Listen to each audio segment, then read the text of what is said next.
Hi friends, நான் உங்கள் ரம்யா பேசுகிறேன். இன்றைக்கி சிக்கன் பிரியாணி செய்ய போகிறோம். அதில் வந்து ஒரு 3-4 ஸ்பூன் வந்து எண்ணெய் ஊற்றிக்கிங்க. 2 ஸ்பூன் வந்து நெய் போட்டுக்குங்க. நெய் வேணாலும் ஸ்கிப் பண்ணிவிடுங்க. 2 மசாலா பொருள் எல்லாத்தையும் சேர்த்துருங்க ஃப்ரெண்ட்ஸ். மசாலா பொருள் போட்ட உடனே ஆனியன் போட்டுருங்க.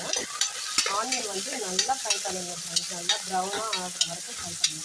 கல் உப்பு போட்டுங்க, சீக்கிரமாக இதாகிடும். இஞ்சி பூண்டு பேஸ்ட்டு போட்டுருங்க.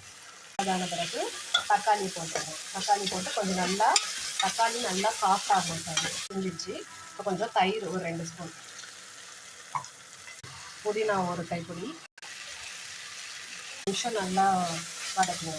மிளகாய்த்தூள், மல்லித்தூள், கரம் மசாலா, இது காரம் இதெல்லாம் வந்து உங்களுடைய காரத்துக்கு ஏற்ற கூட குறைச்சி போட்டுக்கணும் ஃப்ரெண்ட்ஸ். இதில் போட்டுருங்க. சிக்கன் எடுத்துருக்கேன் 2 லெக் பீஸோட.